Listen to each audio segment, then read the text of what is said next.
안녕하세요. 저는 앞으로 24주간 마가복음 다시 읽기를 진행할 박원일입니다. 제 소개를 하면은 저는 시애틀 워싱턴에 있는 워싱턴 주립대학에서 철학을 공부하고 오래전 얘기입니다. 그리고 프린스턴 신학대학원에서 목회학 석사를 공부하고 그 후에 클레먼트에 있는 클레먼트 그레이지에이트 유니버시티 거기서 PhD를 땄습니다. 종교학으로. 제 전공은 히브리 성서, 우리가 구약 성서라고 하는 거죠. 근데 왜 구약 전공한 사람이 신약을 가르치냐, 만약에 이렇게 누가 물으신다면, 사실 PhD를 딴다 하는 것은 어느 조그만 분야의 전문가가 됐다는 것을 말하는 것이 아니라 어느 분야들 공부할 수 있는 그 툴, 기술을 습득했다고나 할까요? 그런 겁니다. 그래서 보는 관점에서 그 방법론을 가지고 신약이 되든 구약이 되든 어느 학문이도 접근할 수 있다, 그런 의미입니다. 저는 클레먼트가 아니라 그 캘리포니아 그 버뱅크에 있는 세길교회에서 공동 목회를 하고 있는데, 저는 주로 성서와 신학 이렇게 공부하고 교육하는 그런 것을 담당하고 있습니다. 우리가 오늘 공부할 마가복음을 사실 2009년 2월부터니까 한 5년 전에 그때는 23강에 걸쳐서 공부를 했는데 이것을 다시 한번 하자는 요청도 있고, 그래서 새로 시작합니다. 특별히 오늘은 녹음을 하는데, 우리가 이미 2주 전에 이미 공부는 시작했어요. 제가 오늘은 따로 교회 와서 오늘 1강을 따로 녹음을 하는 거예요. 그래서 뭔지 좀 어색할 수도 있습니다. 이게 공부할 때는 한 시간은 그래도 해야 되겠죠. 뭐 웃으면서도 하고. 그런데 강의식으로 그냥 질문 없이 가야 되니까 한 30분에서 45분 그 정도 사이에서 끝나지 않을까 싶습니다. 그 이후에는 우리가 이제 뭐 따로 시간을 가져서 질문도 하고 그러죠. 오늘 첫 번째 시간으로 예수의 복음을 공부할 텐데, 그 전에 먼저 우리가 앞으로 공부를 어떤 식으로 할 것이냐, 우리가 전제하는 게 뭐냐, 그거를 좀 짚고 넘어가야 되겠네요. 처음에 저희와 같이 공부하는 사람, 처음 공부하는 사람들이 어려움을 호소해요. 누구나 그래요. 우리가 지금 이걸 참 오랫동안 해봤는데, 이런 공부를 처음 해본대요. 이런 공부가 뭐냐면은, 성경에 써있는 대로 읽지 왜 우리가 못 들어본 소리를 하냐, 그거죠. 근데 많은 사람들이 못 들어본 그 소리가 대학에서는 너무나도 당연시되는 그런 얘기입니다. 만약에 여기 자녀를 둔 분이 듣고 있다고 치고, 그 자녀들이 학교에서는, 고등학교고 대학교고 학교에서는 당연히 아는 그러한 지식을 우리가 전제를 하고 있는 것입니다. 이 성서와 신학이라고 그러면 사람들이 이미 담을 쳐놓고 읽고 이해하려고 때문에, 혹은 이해 안 하려고 하기 때문에 문제가 생기는 거예요. 첫 번째 책임은 사실은 교육자들에게 있지요. 교수들에게 있습니다. 신학 교수들이 자신의 글 쓰고 연구하는 데에는 노력을 하지만은 그 글과 연구의 결과를 신앙인들에게, 실소비자들에게 전달하는 데에는 열심을 하지 못합니다.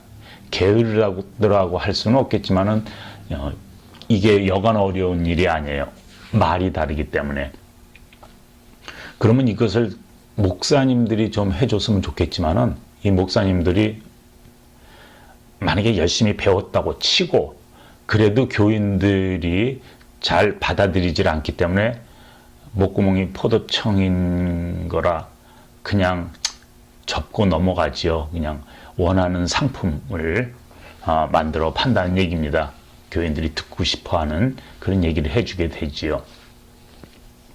그래서 교육을 하려고 하더라도 우리가 이런 좀, 그리고 사실 아마도 저기 강의를 들으시는 분들은 그런 경우가 많을 텐데, 기존의 교회와 그런 틀에서 궁금증 때문에 튀어나오신 분들도 있겠고, 또 뭔가 새롭게 찾는 사람들이 있는데 그들을 위한 교재가 없어요. 책이 없어요.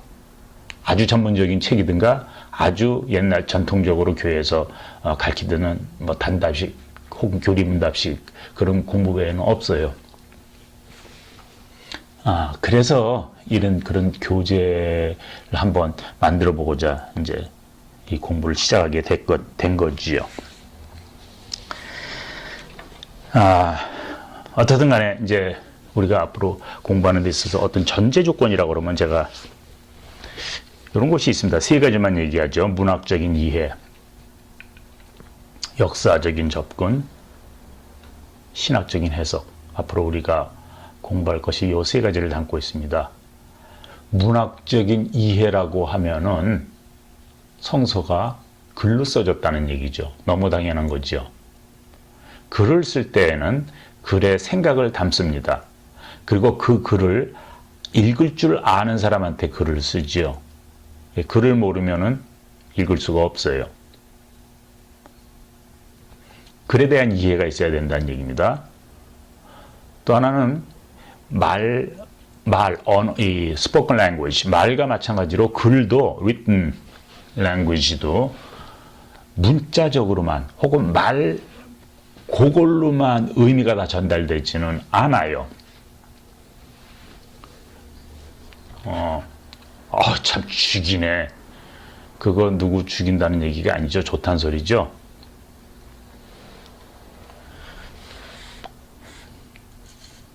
비 온다. 그거는 지금 비 온다는 얘기 아니죠. 비 오니까 비 맞지 말고 들어오라는 얘기죠. 말과 글에는 직접 어떤 서술적인 의미를 주는 것도 있지만 그 뒤에 행동을 수반하는, 행동을 요구하는 그런 어법이 있어요. 이 성서가 아마 그런 거를 더 많이 담고 있다고 그렇게 생각합니다. 그래서 우리가 이제 이따가도 조금 보겠지만 글과 기록과 그 의미의 그 상관관계를 이제 살펴볼 것입니다. 두 번째로 역사적인 접근이라고 하는 것은 성서를 역사적으로 이해한다는 얘기입니다.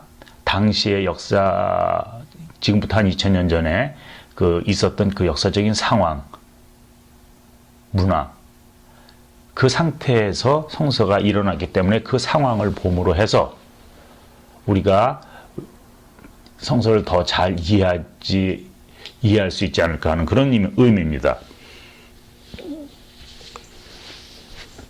우리도 역시 역사적인 때를 살고 있죠. 그러니까 이런 시간과 공간을 무시하지 않고 그 상황에 맞는 뜻을 구한다, 그런 얘기예요. 세 번째로 신학적인 해석이라고 하는데 우리가 보통 신앙을 이렇게 구분해서 생각하려고 그렇습니다. 신학은 목사 될 사람들이나 공부하는 거고, 신앙은 교회 열심히 다니는 사람들을 위한 거고, 이렇게 자가당착이라나 지멋대로 해석할 수도 있는데, 그게 아니라 신학과 신앙은 함께 가야 하는 겁니다. 상하탑에 있는 것과 교회가 한 가지로 움직여야지 온전한 신학과 신앙이 된다 얘기입니다. 안셀름인가 하는 분이 이해를 추구하는 신앙, faith seeking understanding, 그런 의미를 썼어요. 우리가 이 믿음이라고 할 때는 그저 단지 모르는 것에 대한 무조건 신뢰가 아닌 더 많은 걸 담고 있다는 얘기예요. 내가 무엇을 믿는지 알아야 되고 그래야지 내가 행동으로 옮길 수 있기 때문에 그렇습니다. 그 믿음이란 단어의 어떤 용어 정리도 후에 같이 할 것입니다. 우선 아까 얘기했던 신앙과 그러니까 그 뭐라 그러나 기록과 그 뜻과의 관계를 제가 이렇게 해석학적 삼각형 해가지고 그림을 그려봤습니다. 보시는 데서 오른쪽 밑에 기록, 왼쪽에는 사건, 위에는 의도가 있습니다. 성서를 놓고 보면 우리가 성서를 읽을 때 글을 읽지요. 그것이 기록입니다. 근데 그 기록은 뭔가를 갖다 보고서 기록하는 겁니다. 예수님이 저기 무리를 걷고 있거나 그러고 기록하죠. 혹은 예수님이 무리를 걷는다는 그런 경험을 하고서 그 사건을 각색을 할 수도 있습니다. 어떤 의미든 사진을 찍든 그림을 그리든 상상을 하든. 근데 그걸 왜 했을까? 심심해서 시간도 없고 그런가? 시간 그냥 뭐 많으니까 그냥 할 일도 없고 그냥 데이드리밍이나 할까? 그건 아니겠죠. 뭔가 뜻이 있어요. 이 글을 쓰는 데에는 어떤 메시지를 전하기 위한 거죠. 그래서 그 메시지를 전하기 위해서 기록을 하게 되는 겁니다. 우리가 문자적으로 읽는다 하면 이 오른쪽 밑에 있는 이 기록에 눈을 돌린다는 얘기예요. 여기 이렇게 썼잖냐. 그래서 얻는 이가 고치면 안 된다. 근데 사실은 그 기록은 사건을 담고 있고 그 사건 이면에는 본래 이 기록을 하고자 하는 그 뜻이 있습니다. 그것이 메시지예요. 그 메시지를 갖다가 얻는 것이 중요하죠. 우리가 기록은 굉장히 구체적입니다. 2000년 전 어떤 팔레스타인 어느 조그만 데에서 써졌다고 치면은 굉장히 구체적이기 때문에 내가 그와 똑같은 상황에 처하지 않으면은 그 뜻을 온전히 이해하기가 어려워요. 그러니까 그 뒤에 있는 이 뜻, 메시지를 찾게 되는데 그것은 구체적인 게 아니라 이제 추상적인 거죠. 그러한 제한을 벗어나기니까. 그래서 그 뜻, 추상적인 데에서 우리가 문화와 시간, 공간을 건너서 만날 수가 있는 거예요. 그래서 피부 색깔이 다르고 교육 정도가 다르고 문화가 다르지만은 이러한 의도한 바를 서로가 하고 알 수가 있는 거예요. 그리고 그 의도, 그 메시지를 이제 내 말로 바꾸는 작업이 필요한 거죠. 내 말로 바꿀 때 그것이 다시 구체적인 것이 되는 것입니다. 그것이 설교예요. 그것이 여러분들이 성경을 읽고 하는 간증이고. 그러니까 한편으로는 기록에도 충실해야 되지만은 한편으로는 내 언어, 2000년을 지나서 지금 현재 있는 이 내 언어, 말, 사건에도 충실해야 된다는 얘기죠. 근데 그 두 개에 충실한 게 어디서 만나냐? 꼭대기로 올라가서 서로 뜻한 바 의도에서 만나는 거예요. 그러니까 의도를 알지 못하면은 혹은 잘못 이해를 하면은 엉뚱한 길로 가게 된다. 그런 얘기입니다. 그럼 그 정도로 이제 서론하고 오늘 본론인 제1강 예수의 복음으로 넘어가기로 하겠습니다.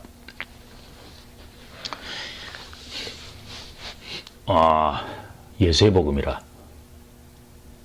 하느님의 아들 그리스도 예수의 복음의 시작이라. 우리 개역 한글에 보면은 하나님의 아들 예수 그리스도 복음의 시작이라. 표준 세번역에서는 하나님의 아들 예수 그리스도의 복음의 시작. 공동 번역은 하나님의 아들 예수 그리스도에 관한 복음의 시작이라. 이렇게 보면 예수 그리스도의 복음, 예수 그리스도의 복음, 예수 그리스도에 관한 복음. 더 줄이면 그리스도의 복음, 그리스도에 관한 복음입니다. 이것을 우리가 직역을 하면은 헬라어 사본에서 직역을 하면은 하느님의 아들 그리스도 예수의 복음의 시작 이렇게 나옵니다. 무슨 말인고 하니 Beginning of the Gospel of Jesus. 그거가 타이틀이에요. 근데 그 예수를 설명하는 것이 그리스도 곧 하느님의 아들, 그러한 순서예요. 그래서 영어 번역에 주로 이제 이 신학에서 많이 보는 NRSV, The Beginning of the Gospel of Jesus Christ, Gospel이나 Good News나 똑같은 거예요. The Son of God. NIV도 마찬가지고. 근데 NIV는 The Beginning of the Gospel About죠. 그리스도 예수에 관한, NIV는 교회에서들 많이 보죠. 예수에 관한 복음. 학자들이 많이 보는 건 예수의 복음이고. 그 두 개가 무슨 차이가 있을까? 그것을 살펴보는 것이 오늘 공부의 가장 큰 어떤 목적이라든가 수학이라면 수학일 거예요. 일단 이게 누구 거냐 그 얘기예요. 예수의 복음이라고 그럴 땐 예수의 복음도 있지만 철수의 복음도 있어요. 황제의 복음. 그렇죠? 바울의 복음도 있어요. 그러니까 이것이 누구의 복음이냐? 번역본에서 특별히 이게 예수의 복음이냐? 그리스도의 복음이냐? 엄청 차이예요. 그게 뭐가 차이냐? 예수 그리스도인데. 근데 예수는 사람 이름이에요. 그리스도는 사람 이름도 아니고 성도 아니에요. 그냥 직책이에요. 사장님, 대통령. 그럼 사장님의 복음, 대통령의 복음, 선생님의 복음. 이 이상하잖아요. 어느 선생님, 어느 사장님, 어느 대통령, 그걸 물어야 될 거 아니에요? 그러니까 그냥 직책의 복음만 한 건 그거는 많이 틀려요. 예수의 복음과 예수의 관한 복음. 차이가 있나? 물론 차이가 있죠. 예수의 복음이라는 거는 예수 거예요. 이 복음이 예수 거다. 예수로부터 나왔다는 거고, 예수의 관한 복음은 누구가 예수에 대해서 얘기한다. 그러니까 그거는 다르죠. 이게 좀 기술적인 면이긴 하지만 헬라어에 보면 이격 제네티브 케이스라는 게 있는데 그것을 두 가지로 번역할 때 하나는 genitive of subject, 그러니까 예수 것, the gospel of Jesus, 예수 것, 그게 이제 subject이에요. 복음의 subject이라는 얘기죠. 하는 거 보면 object이 있어요. the gospel about Jesus, 그거는 Jesus가 object이죠. 대상이죠. 영어에도 그런 얘기가 있어요. 하느님의 은혜. 하느님이 주는 은혜죠. 하느님께 주는 은혜가 아니라. 그렇지만은 the fear of God. 하느님을 두려워한다고 그러죠. 하느님이 두려워하는 게 아니라. 문법적으로는 하느님이 두려워하는 것도 상관없어요. 근데 신학적이 좀 문제가 되겠죠. 그래서 오늘은 예수의 복음을 이렇게 일단 신학적인 색깔을 떠나서, 왜냐하면 이 번역할 때 이미 신학적인 그 프리서포지션이 들어갔기 때문에 그걸 떠나고 일단 법적에서 두 가능한 걸 다 보자 얘기예요. 사실은 예수의 복음이라는 게 더 쉽죠. 모든 게 예수의 복음 쉽잖아요. 이제 그게 무슨 뜻이냐가 푸는 게 어렵지. 그래서 예수의 복음이라고 그럴 땐 첫 번째는 차별화를 말하고 있어요. 로마의 복음이랑 다르다. 아마 또 하나는 바울의 복음과도 다르다. 그렇게 볼 수도 있어요. 무슨 말인 거 아니?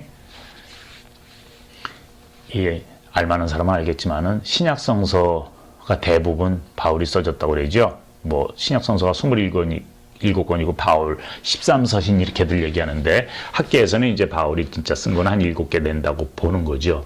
어떻거나 바울 서신이 먼저 써졌어요. 이 마가복음이 한 70년 정도로 보는데 그때가 뭐 66년부터 70년 사이에 잠깐 66년부터 70년 사이에 저기가 있죠. 로마가 예루살렘 성전을 이제 유대 항쟁이라고 부르는 건데 그때 들어와서 그걸 진압하는 과정에 이제 예루살렘 성전이 불타 넘어가죠.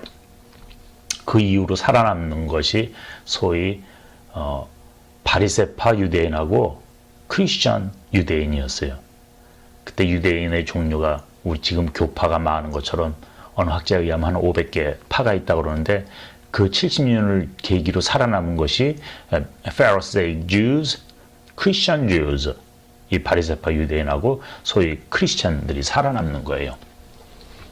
근데 이제 이때를 기준으로 마가복음이 써졌다고 보는 건데 바울의 복음에서 고린도전서 15장 초반부에 보면 그런 얘기가 있어요. 내가 받은 것을 너에게 전하는데 곧 예수께서 성경대로 죽으시고 살아나시고 이런 얘기예요.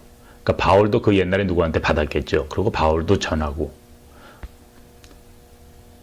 근데 그 당시에 바울의 서신이 거의 유일한 이 성경, 그 당시엔 성경이 없으니까 이제 그 성경으로서의 어떤 권위를 갖는 가르침이라고 보면은 그때 그 예수에 관한 것이 그냥 예수가 성경대로 죽고 살아나고 어떤 대속적인 그런 이제 교리가 들어가겠지만은 그 나름대로 해석이 들어갔어요. 근데 그거는 어떻게 보면 예수에 관한 복음이에요. 그랬을 때 마가복음이 들고 일어난 거죠. 우리 이제 예수에 관한 거는 그만하고 예수가 무슨 말을 실제 했는지 한번 보자. 예수의 삶으로, 예수의 가르침으로 돌아가 보자. 그런 의도가 있었다고 생각해 볼 수 있어요. 그래서 예수의 복음의 시작이라. 여기서 시작이라고 그럴 때 복음의 시작이라. 복음을 말하고자 하냐? 복음의 시작부터 말하자. Beginning of the gospel. 그래서 그런 시작이라는 이제 말이 나오는데 사실 시작은 예수 이전부터 있었다 얘기죠. 그 복음이라는 거는 그건 뭐냐면 as it was written 혹은 as it is written 쓰여진 대로 그건 이제 그러면서 거기서 인용하는 구절이 혹은 인용이라기보다도 이렇게 echoing 떠오르는 그 구절이 이사야 40장이에요. 이사야 40장 보면은 야훼 하나님이 이제 이스라엘 백성을 바벨론에서 데리고 올 텐데 하이웨이를 닦으라고 그냥 왕 킹스 하이웨이 왕이 가면 하이웨이를 딱 닦는 것처럼 근데 이거는 하나님이 가는 거니까 얼마나 하이웨이를 잘 닦아야 돼요. 포로를 끌어서 다 나와야 되니까. 그래서 높은 산도 낮아지고 계곡은 메꿔지고 쫙 하이웨이로 만드는데 그건 또 이전에 애굽에서 그러니까 출애굽 사건을 또 염두에 두고 있는 거예요. 이스라엘 백성들을 끌고 오는 거. 모세가 이스라엘 백성을 애굽에서 끌고 오는 거나 이사야의 말대로 바벨론에서 하나님이 끌고 오는 거나 이건 다 제국주의 상태에서 억압된 상태에서 식민지 상태에서 백성들을 구하는 그러한 이미지를 담고 있어요. 마찬가지로 로마 제국 하에서 사람들이 신음하고 있는데 그것을 구해낸다. 출애굽에서는 모세가, 바벨론으로부터는 야훼 하나님이 직접, 그리고 로마 신약 시대에서는 예수님이 그 앞에 선다. 그 얘기예요. 복음의 시작이 이렇게 처음이라고도 번역되지만 그러니까 arche 우리가 archaeology 그러죠. archaeology 고고하게 옛날 것 처음을 공부한다 해가지고 archaeology 하는 거예요. 로고스랑 합해서.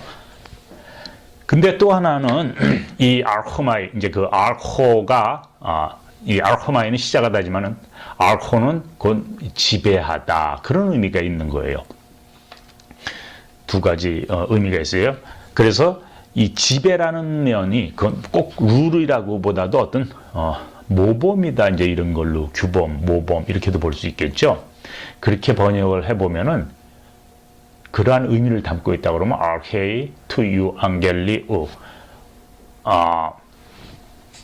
복음의 그 모범, 잣대, 바른 이해, 복음의 바른 이해 그거는 예수의 삶과 연관되어 있다. 그런 거를 암암리에 말하고 있지 않나 이렇게 생각해 볼 수 있어요.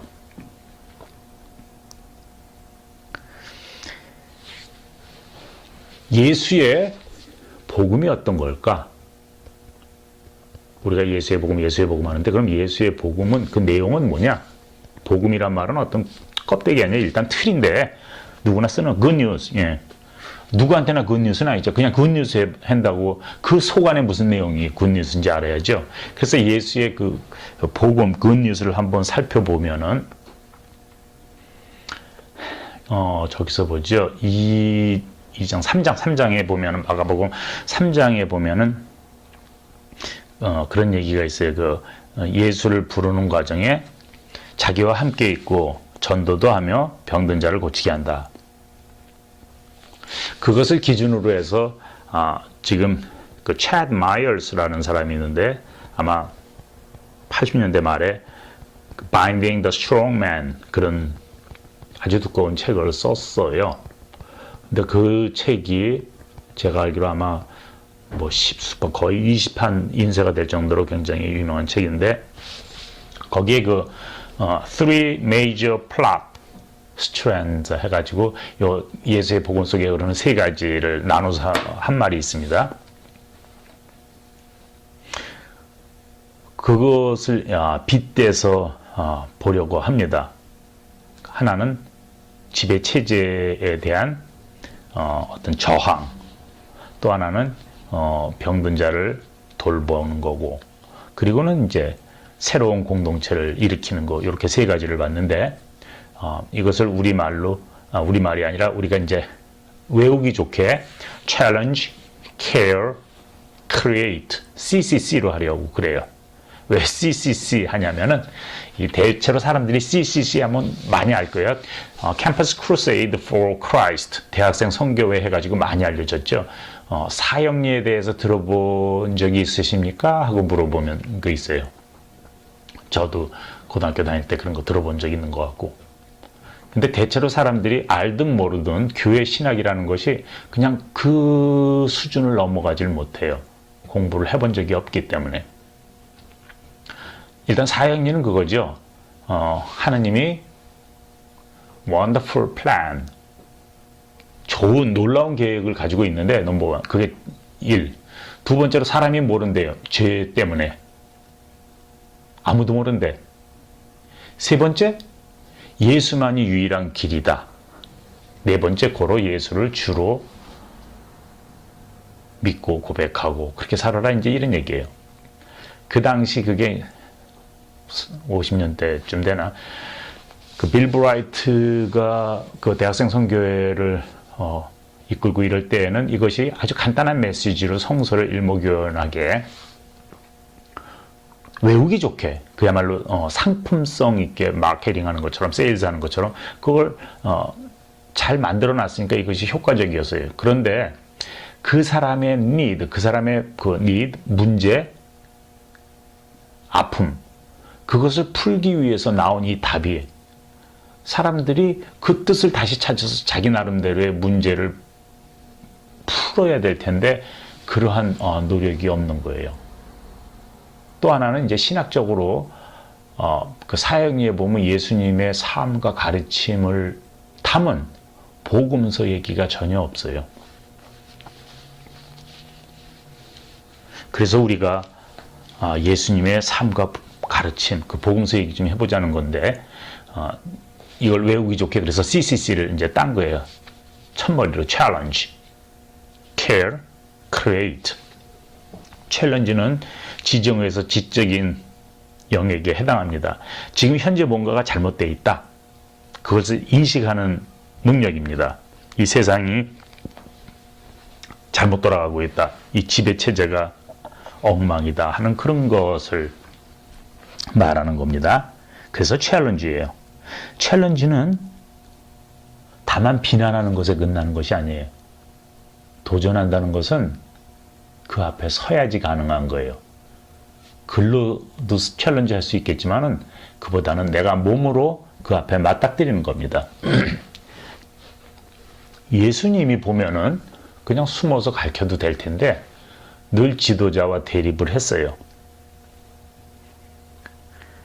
이 마가복음의 1장 한 45절 어떻든 이 후반부에도 나오고 거기 보면은 문득병자가 당신이 원하면 나 고칠 수 있다. 그러니까 거기에 깨끗게 할 수 있다 그래가지고 내가 원하니 깨끗함을 받으라 그래서 이제 가죠. 그러면서 거기서 말하는 게 이제 가서 제사장에게 보여 증거하라 그래요. 근데 그걸 사실 더 정확히 보면은 증거로 삼으라 그런 말이에요. 또 똑같은 표현이 6장인가 보면은 너희가 복음을 전하는데 사람들이 안 받아들이면 발에 먼지를 떨어뜨려 가지고 그들에게 증거를 삼으라 또 그래요. 마가복음 13장인가 거기 어디에도 보면은 이제 보고 전하다가 니들이 그 공회나 이런 데 가가지고 그 사람들 앞에서 증거하게 될 거라고. 그 모두가 witness against them. 그들이 생각하는 것에 대한 against 다른 생각을 말하고 있는 거예요. 그러니까 대립하는 거죠. 근데 이러한 것을 꾸준히 했다고 그래요. 이 마가복음 처음 보면은 예수님이 제일 처음에 한 것이 그 회당에 들어가서 가르친 건데 안식일이 되매 회당에 들어가 가르쳤다. 그런데 그건 보면은 가르치곤 했다 그런 말이에요. 이 헬라에 보면 그 imperfect이라는 게 있어요. 그거는 단순 과거형하고 구분이 되는 거고 완료형하고도 구분이 돼요. 이거는 가르치곤 했다. 이렇게 습관을 얘기하는 겁니다. 두 번째 그 특징이라고 그러면 care. 병든 자를 돌보죠. 이제 물론 그 병든다는 것의 의미에 대해서도 또 살펴봐야 되겠지만 어떻든 병든 자를 돌보는데 신체적으로 병든 자도 돌보죠. 그렇지만 정신적으로 혹은 구조적으로 이 지배 체제 하에서 신음하는, 억울해하는, 아파하는, 울고 있는 그 사람들을 감사한다는 그런 얘기예요.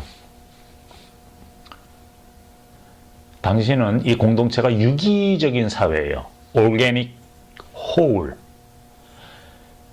내가 아프다. 어떤 사람이 병들었다. 그건 그 사람의 병든 거는 symptom.